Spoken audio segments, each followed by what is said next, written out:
If you've been living with burning, tingling, or numbness in your feet and nothing is helping, you might think the damage is permanent or that medications are your only option. But the real issue could be what you're doing every day without realizing it. These common habits may be silently slowing down nerve regeneration, increasing inflammation, and cutting off that vital blood flow to your feet. Because here's the surprising truth. Most people with peripheral neuropathy are unknowingly making their symptoms worse with these everyday habits. They're fixable behaviors, and they could be the reason your nerves aren't healing. In this video, I'm going to walk you through 5 silent nerve damaging habits that we see all the time in our clinic and show you what to do instead to support real recovery. And the last one, it's the most overlooked trigger of all. Fixing it could finally move you toward the relief you've been searching for. Watch to the end because there's one hidden factor that silently slows down nerve repair and almost no one knows it even is a factor. But once you do, it could change everything. Hi, I'm Dr. Ole Olson, America's neuropathy coach and founder of Asuta Health Neuropathy Centers. At Asuta Health, we help you heal peripheral neuropathy naturally so you can move, feel, and live better because you matter. Before we get into these triggers, I want to be clear. Peripheral neuropathy doesn't just get worse because of age or bad luck. Many people unknowingly do things every single day that fuel the damage, and unless you change these habits, even the best treatments might not work. Let's start with the first one, alcohol. You don't have to be a heavy drinker for it to be a problem. Even moderate alcohol intake, like a glass of wine a few times a week, can slow nerve healing. That's because alcohol is actually a neurotoxin. It directly damages the peripheral nerves, especially the long nerves in your legs and feet. Here's where it gets worse. Alcohol actually depletes vitamin B1 and B12, which your nerves need to regenerate. So it's a double hit, damage from the alcohol itself and damage from nutrient loss. Many people say, but I only drink on the weekends or just 1 glass a night. That actually still adds up. If you have existing neuropathy, your nervous system is already under stress. Even small amounts of alcohol can tip the balance and block progress, especially if your symptoms are in your feet. The bottom line is, if you want relief, you can't afford to poison the system that you're trying to heal. Cutting out alcohol, even for 30 days, could give your nerves the break that they need to start recovering. Now,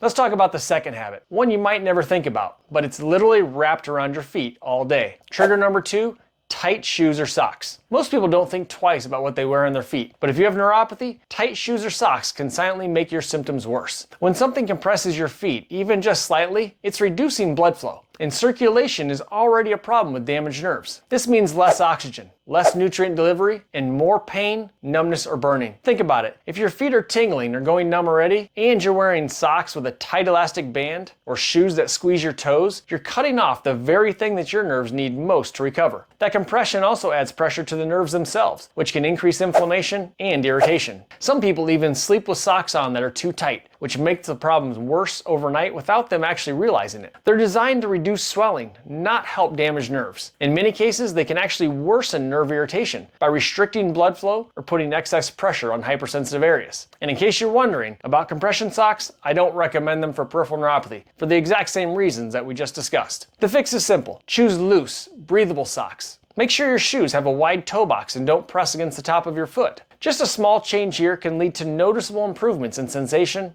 and pain levels. Now let's look at something you're probably doing for hours every day that can quietly damage your nerves even more. Trigger number 3, sitting for too long. If you sit for long periods each day, whether it's at a desk, in your car, or even on the couch, you could be making your neuropathy worse without realizing it. Lack of movement slows circulation. And poor blood flow means your nerves aren't getting the oxygen and the nutrients that they need to heal. When you're inactive, fluid can also start pooling in your lower legs and feet. This increases inflammation and leads to that heavy, burning, or pins and needles sensation that many people with neuropathy describe. What's more, sitting compresses the sciatic and peroneal nerves, especially if your posture is poor or your legs are crossed. That ongoing pressure can trigger or worsen symptoms like shooting pain, numbness, or even foot drop over time. Small changes can make a big difference. Try setting a timer to stand up and walk every 30 to 60 minutes. Even just a short walk to the kitchen or stretching at your desk can help keep circulation moving. You don't need to run marathons, but sitting all day tells your nerves to shut down. Movement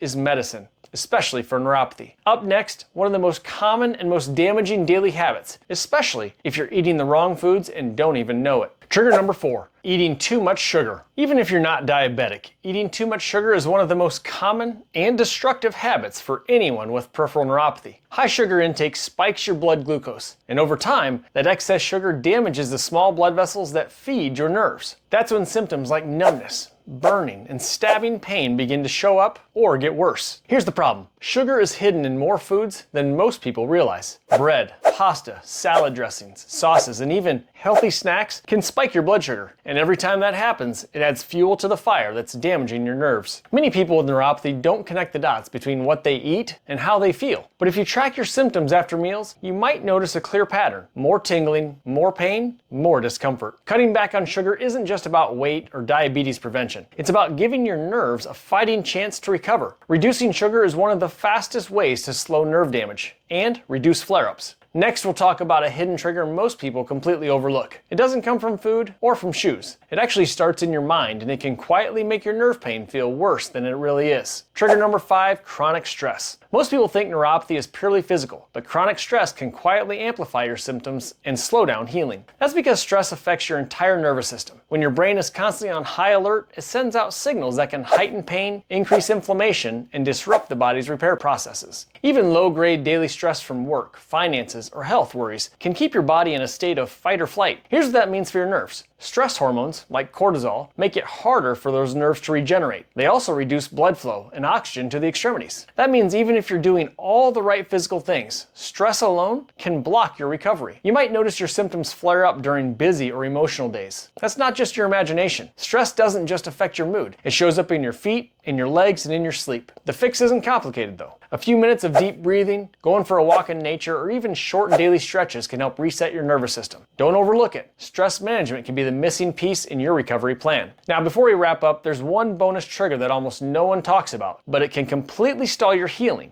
even if you're avoiding everything that we've covered already. Let's go ahead and get into it. This one isn't something that you can see or feel right away, but it can silently block your recovery. It's vitamin deficiency, and it might be the hidden reason your nerves aren't healing, even if you're doing everything else right. B vitamins, especially B12, 1, and 6, are critical for nerve repair. Without them, your nerves don't have the raw materials they need to regenerate. And the problem is, many people are deficient and don't even know it. Blood levels can look normal, but your cells might still be starving. If you've been feeling stuck in your progress, or your symptoms just won't go away, this could be the missing piece. Common signs of B12 deficiency include things like fatigue, balance issues, memory fog, and of course, worsening numbness or tingling in the feet and hands. Some people even develop neuropathy because of long-term deficiency, especially if they've taken certain medications, have gut absorption issues, or follow restrictive diets. The good news is, once identified, this is one of the most correctable triggers. Ask your doctor to test your B12, your B1, and your B6 levels through a blood test. If any of them are low or even borderline, that could be what's blocking your recovery. Bring those results to a qualified health professional